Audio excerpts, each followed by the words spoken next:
By 1948, when he landed his first academic job at the University of Illinois, Nate Gage had already helped the Army select and train radar observers during World War II, worked with the College Board to develop a new tool, the Scholastic Aptitude Test, and co-authored a definitive textbook, A Practical Introduction to Evaluation and Measurement. The second son of Jewish immigrants from Poland, he'd made his way from hanging wallpaper with his father to the top of his chosen field, educational psychology. At Illinois, he joined the prestigious new Bureau of Educational Research. But the breakthrough that became Nate's most important finding happened in the classroom. Nate was serious, but also passionate and sweet. At conferences, he would transfix his colleagues with barroom storytelling late into the night. And yet, in the classroom, that chemistry somehow failed to materialize. He simply could not keep the students' attention. It was not unusual for one or more of them to fall asleep in the middle of his lectures. "He just didn't have that certain something," says one of his students, David Berliner. For all his success, the multiple publications in prestigious journals, the glittering title, Professor of Education, the data all pointed to one disturbing conclusion. Nate was a terrible teacher. Distraught, Nate turned to the academic literature. Surely some of his colleagues in educational psychology had cracked the mysteries of teaching. That was when he made his second discovery. The research on teaching didn't exist. At least the findings didn't. Instead of conclusions, researchers had developed a bundle of idiosyncratic hypotheses focused mostly on teachers' personality traits. Were good teachers warmer, more enthusiastic, more organized, more interested in their subject? Maybe better teachers had similar degrees of bohemianism, emotional sensitivity, and sociability. Perhaps subpar teachers displayed radicalism or even worrying suspiciousness. Other studies cast their searches even more broadly, investigating traits from age and experience to eye color, clothing style, and strength of grip. None of the studies found anything conclusive. A researcher would publish a discovery, only to have another produce exactly opposite findings. The few conclusions that could be squeezed out of the research tended to be vague and unhelpful.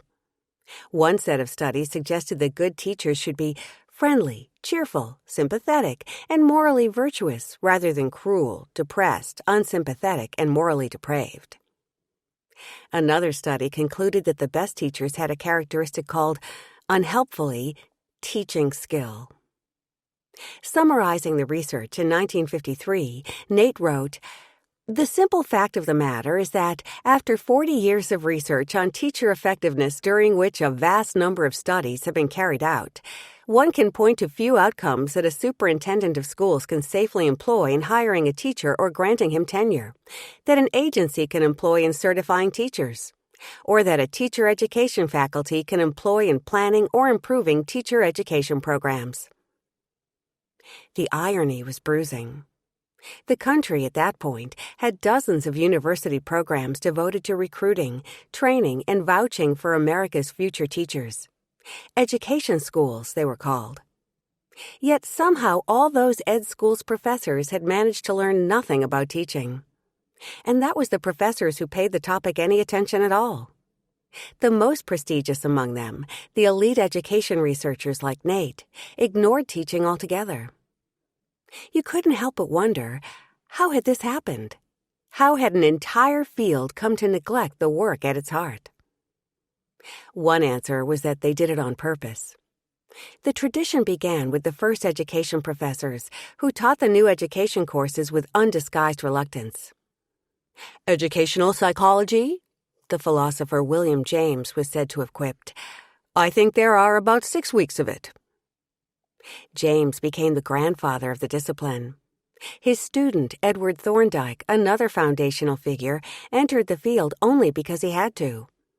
After he finished graduate school in psychology in 1898, the best job offer he could find was not in psychology, but in pedagogy at the Women's College at Western Reserve University in Cleveland. "The bane of my life is the practice school they stuck me with," he wrote in a letter to a friend soon after starting the job. Later, when he moved to Columbia University's Teachers College, he spent his first year visiting schools, but he quickly abandoned the mission, calling the trips a bore. When asked what he would do if faced with a certain superintendent's real-world dilemma, he scoffed, "Do? Why, I'd resign." Instead of addressing educational problems, Thorndike took psychological ones and grafted them onto schools. He applied to human students the general laws of learning that he derived from his experiments with monkeys, dogs, and cats. "Never will you get a better psychological subject than a hungry cat," he wrote.